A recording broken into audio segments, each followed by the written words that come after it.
$137. Before we put it to the floor, I guess you need to introduce it. So we received this year $104,537 from the gas tax fund. Once in a while, they'll do a top up within this fund, an annual top up. We received one top up in 2019, and that was a portion of that top up was used for the splash pad. So we've received another top up now. So this is unbudgeted, unallocated funds. So we need to place it somewhere. And I think that, some of the communications we've had and looking at some of the projects we have to do this year, most difficult part, the place to get funds to is our water, sewage, or utility fund. We have a number of projects that are really up, that are sort of up for, I guess, some attention. One of those is well number 2, so it's the current well number 2, which is at the Bay Adventure Center. We did some preliminary work on that well when we started well 6. This upgrade or refit could be started. It would give us more capacity from that well. That well is perhaps the best well in town for production, so we want to get more volume out of that well. The other one is the Lower Bridge sewage line. So that's the sewage line on the south side of the Lower Bridge. And that line, there's insulation around that line as well as an electrical heater tape that's on that line that keeps it freezing in the winter months. But that insulation is coming off. It's deteriorating, especially with salt water, being below it. So that would need to be re-insulated as well. So we have those 2 projects really that we do have some capital funds for projects typically in water sewage. However, we've had a difficult year, especially with breaks this year, especially when it comes to the Riverview line and on Brunswick Street. So that's sort of ate away a little bit into their capital projects funds. So this is, I guess it comes at the right time. Years ago, gas tax fund was primarily used for roads. That started to get freed up with roads, other type of infrastructure, and it also now allows for water sewage projects as well. So I guess what we're looking at with the well number 2 upgrade.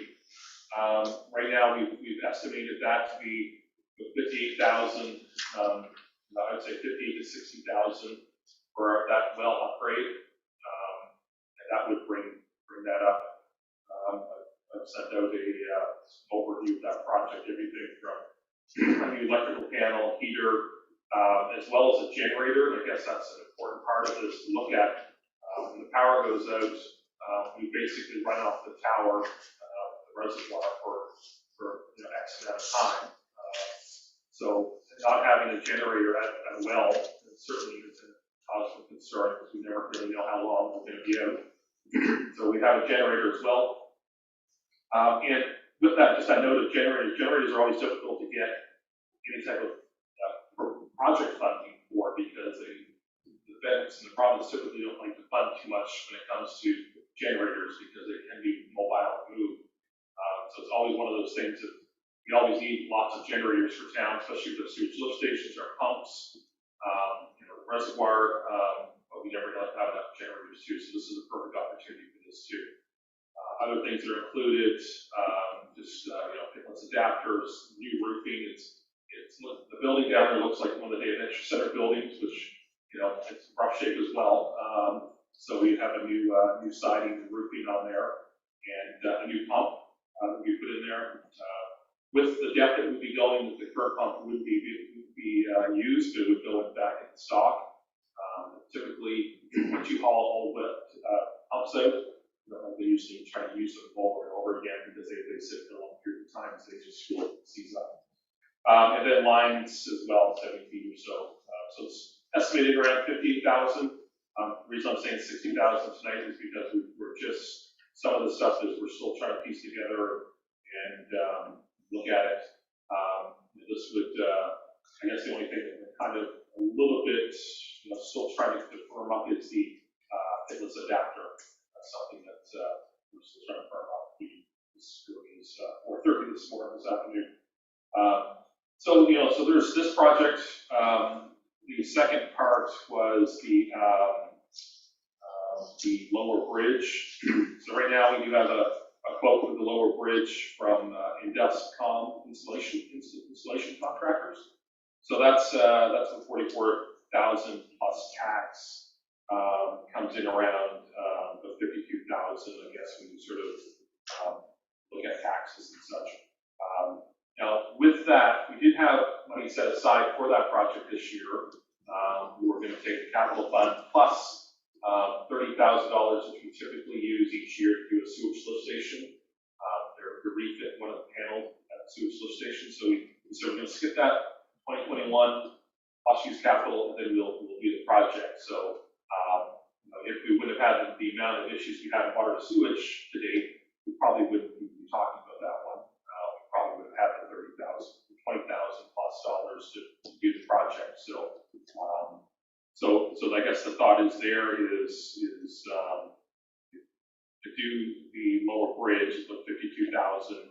You have 30, so it'd be 22,000. So all in all, between the two, first project of the well upgrade is 60. The second project of the lower bridge would be a balance of 22,000, so it'd be about 82,000 that would be allocated from the gas tax fund of 104,000. So it'd be about 22,000 plus that would be remainder balance. So that still will be unallocated. We could, you as early as the September meeting, come back and say, there is options to do some other road work or what have you. That's not a big rush to say, well, let's spend that 22,000 as well today. But the 82 of the 104 would be sort of what we're looking for to do these water sewage projects. So that's sort of what we have to look at today. If we can get council's approval to allocate $82,000 towards water sewage projects this top up.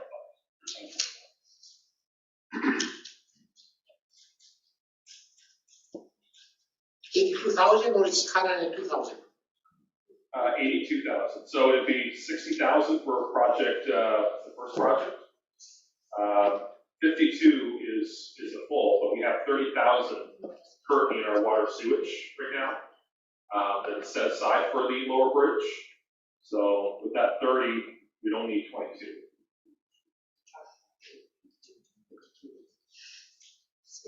Just to clarify, what you have in this package is 102,000 about. Yes, 102,000 minus the 30 that we have existing for the project. Which has been already budgeted. Yes, that's true. So essentially, we are talking about potentially using out of this 104,000 about 70K. 82,000. And potentially less if we can get a better deal. Yeah, exactly. Yeah, that's a good point, Mayor. You're looking at really the lower bridge installation could possibly be cheaper. We are looking at some alternatives right now. With staging is really, if you look at the quote, it's quite substantial. It's 33,000 or 34,000, and the work itself is about 10,500. So we are looking at some alternatives, whether it's a boom lift, whether it's barging. It is somewhat of a difficult area. If you've ever been to South Street Bridge, stop, look underneath. It's under a walkway, and really the bridge is, most times you have someone just hang out over the bridge, you've got to go underneath it. You see that on the Harbor Bridge in St. John quite a bit, but because of the support beams for this bridge, you can't do that. In the past, we took off the sidewalk, so we can look right down at it. But the new floor, the new deck they put on the South Street Bridge, it's a full width deck, so you can't get to the pipes. So it makes it a little bit more difficult. So, and all of this really, and I guess some people may think, why is this coming out all of a sudden? Well, part of the project of replacement of that bridge was originally to sort of also at the same time replace our pipes and put in the lots of sort of zone support. Accessibility maintenance area, so that's why we're now stuck with doing this now. Now that we have things settled. So.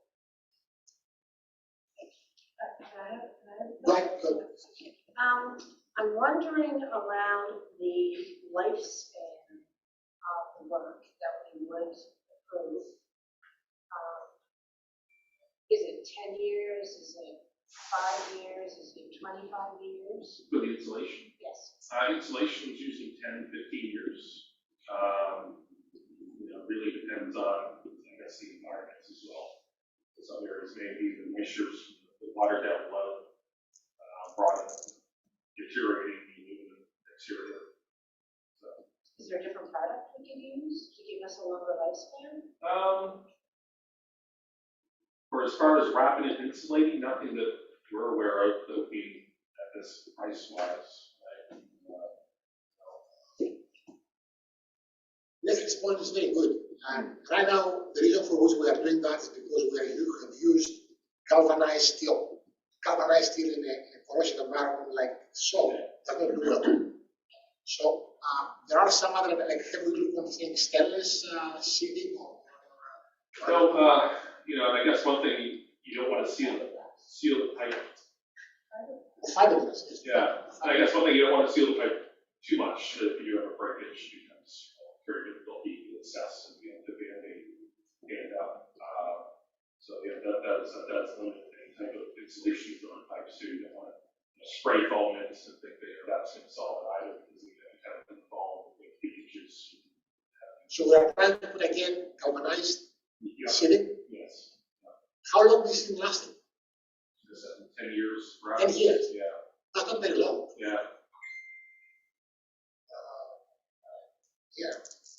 Have we looked for different alternatives? Like, have we actually? Yeah, we have shopped around. This is sort of price wise, for what we can get.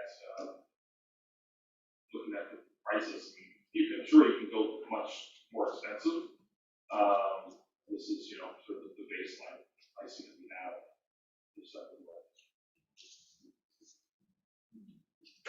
So the heat tape that is on those pipes, they're on from one side of the road right through to the other side of the road. Are they ever checked to make sure that they're working?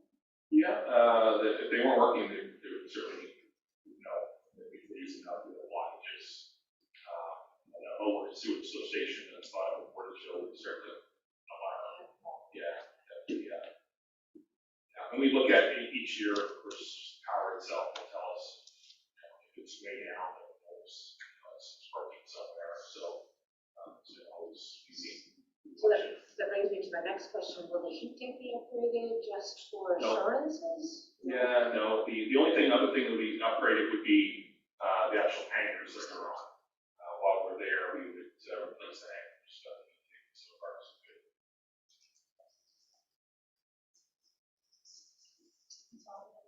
Yeah, no, just for the point of view of due diligence, I would say that we have to check if there are fiberglass jackets available that size that can actually encase it and then becomes bolts, or if there is any stainless material that can actually use like thin stainless, because stainless can also be rolled, same as steel, galvanized steel. Because 10 years is not really, it's really a short period. Yeah, that kind of cost. Really, that's from what I've heard is 10 years. But the installer, when it's the actual lifespan that they're going to provide with this, but I guess we're kind of sticking to the same sort of what we've used in the past.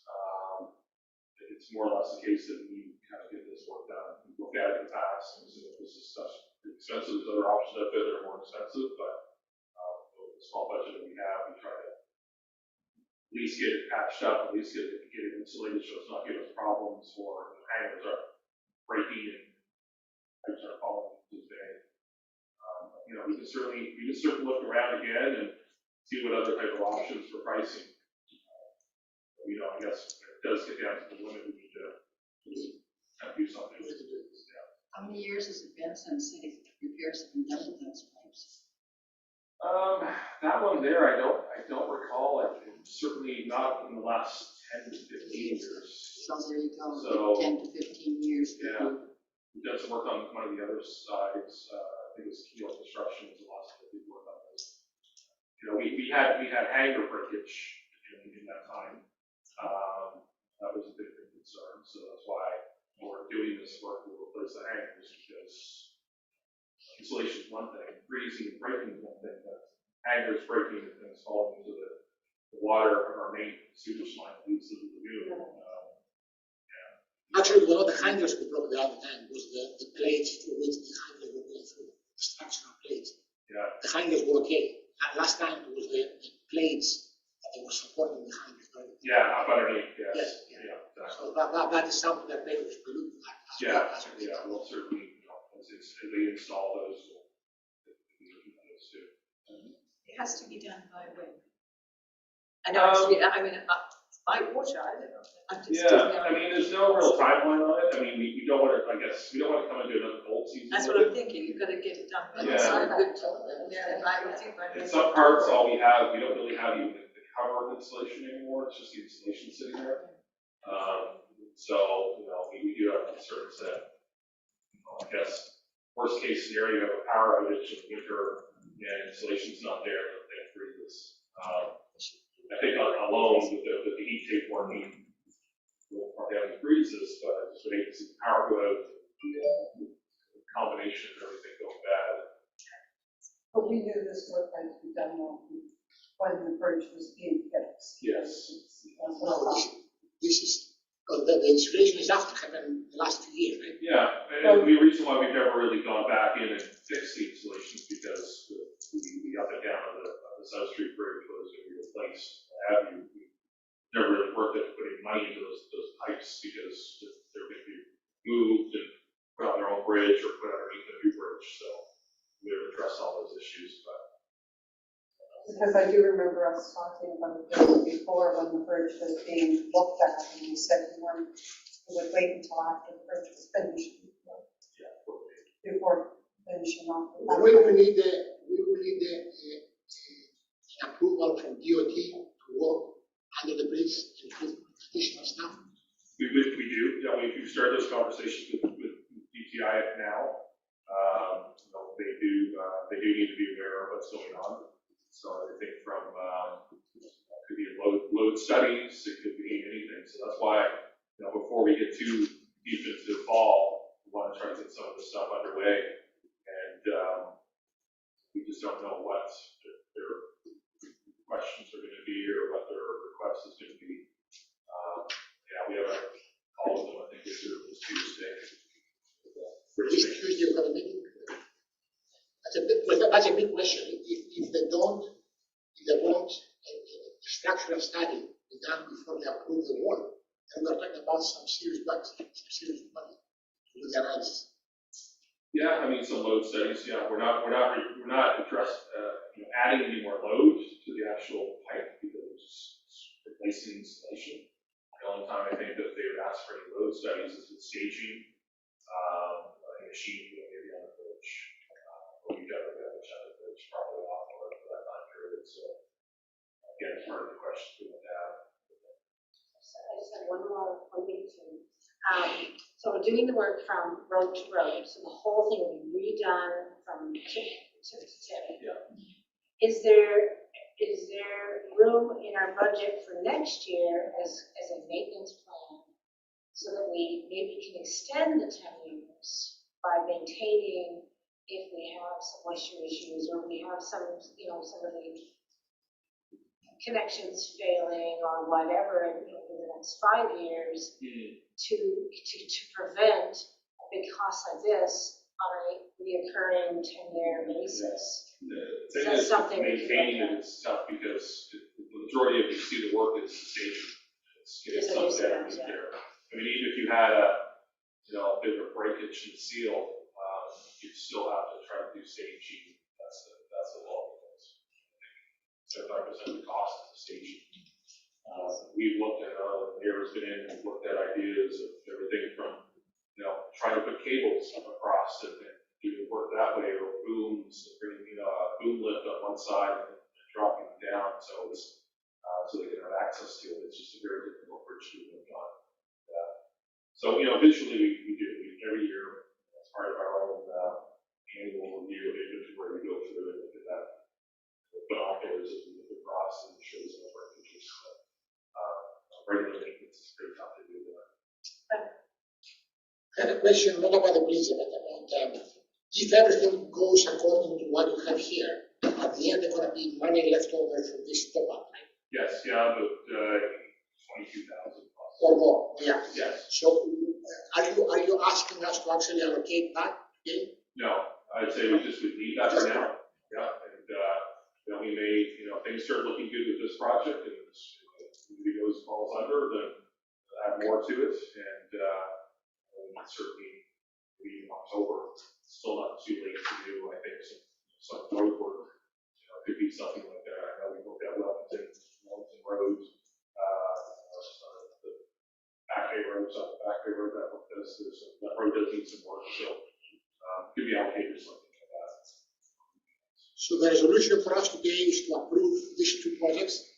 Yeah, so what we'll be looking for from council is just a resolution to allocate $82,000 of the 104, 537 to water sewage projects. I'll make a motion I'll second it. to upgrade the well number 2 and to its pipeline associated bridge. I'll second that motion. Okay?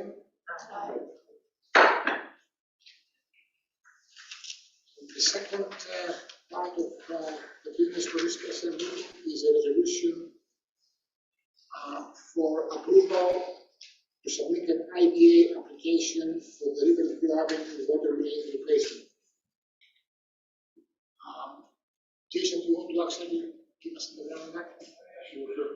So this is for an application to put an application to the government. So the IBA is an integrated bilateral agreement. So it's an agreement between the provincial government and the federal government for funding of various capital projects. So this is open for intake right now,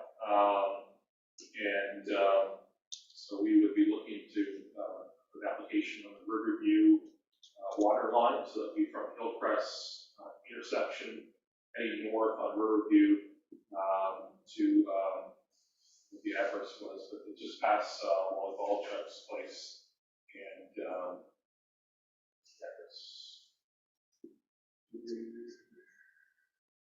we're at 83 Riverview Avenue. So that would address the water line issues that we've had there, especially over the last couple of years. Anyone driving by on Riverview Avenue, it's probably well built. You see a lot of patchwork on the road. I'm sure many people have seen. They've had to navigate in and out and wonder why we keep having breakages. So what has come out from that is the water lines in that area.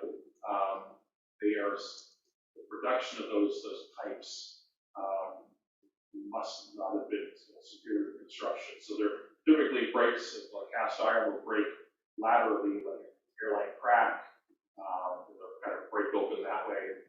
These are kind of blowing, horizontally, blowing out, and really there's a ceramic type of insulation that's inside of it, so the water actually runs through, and that's really the only structure that's holding some of this pipe together.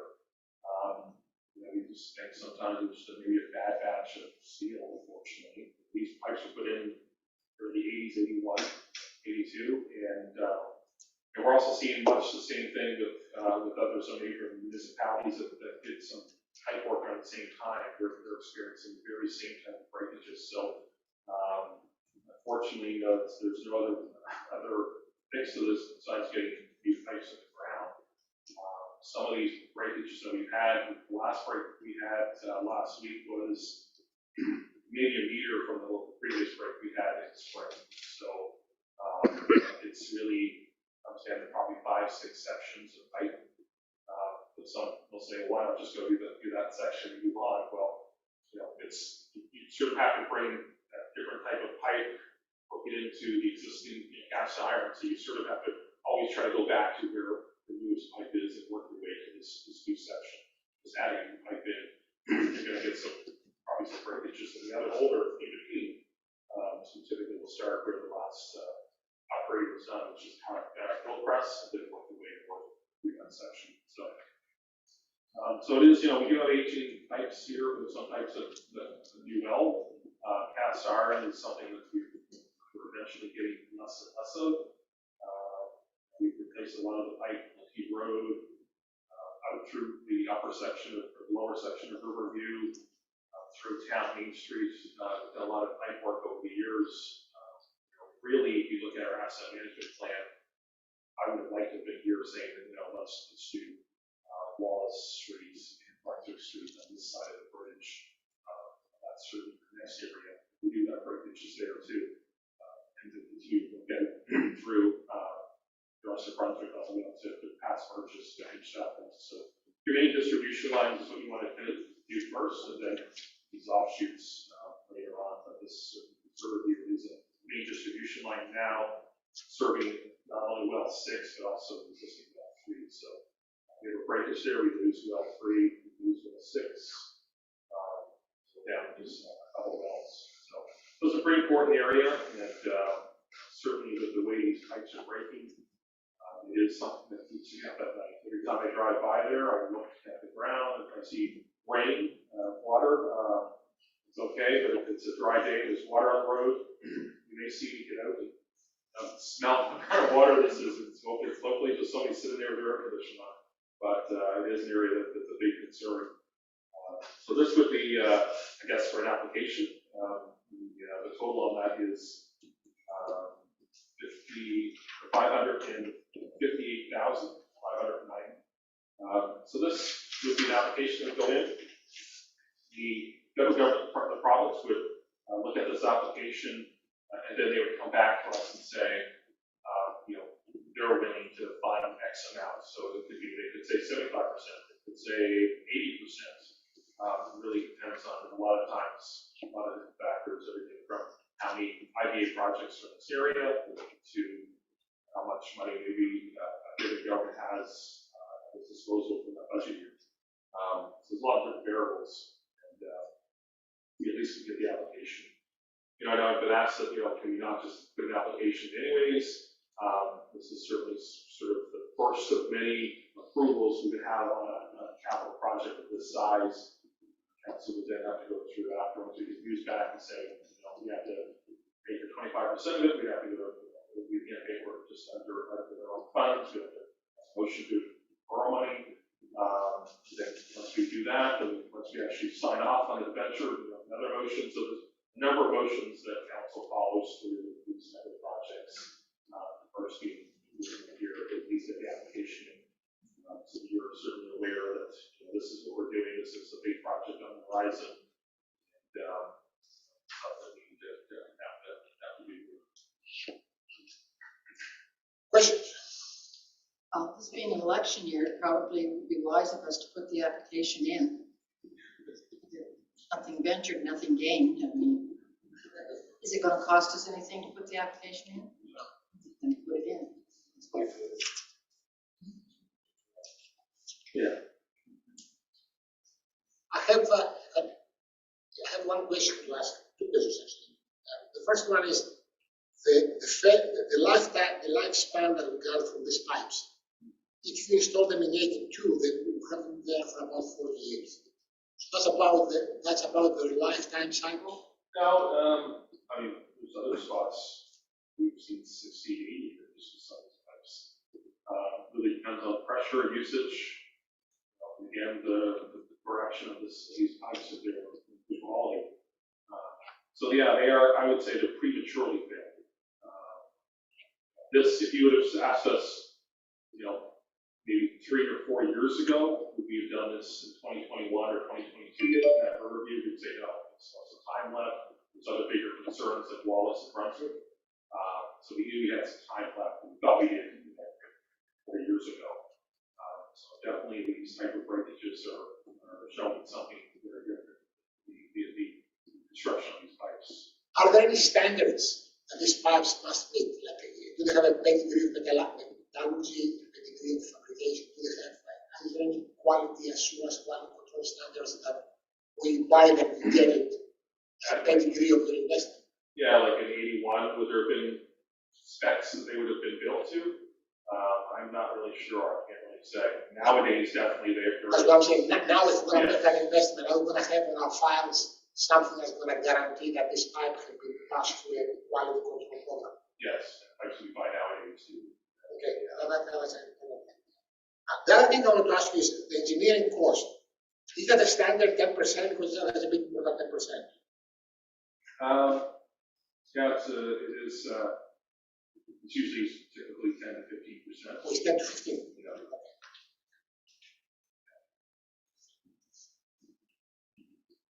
So potentially this one here may actually have us borrowing money. There is potential for that, exactly. I mean, we could be in a situation when this is approved, that, it's 2022 perhaps, maybe if we learn January or February this is approved, we could be that late. Could be as soon as, either November or October to be that is approved. I guess financially, we'll have to see when that time comes, if there's, something to top up, there's capital funds or that we have budgeted for. Typically projects of this size, sometimes take it to reserves, if you have it, or capital, annual capital costs that you have. But anything usually the thought is anything over $500,000, it's not unlikely that we need to grow.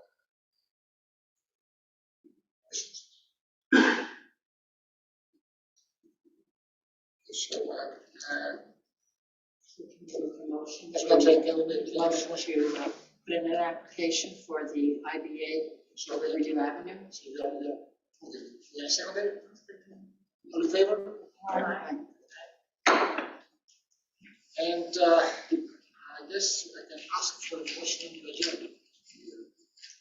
Thank you all for coming here.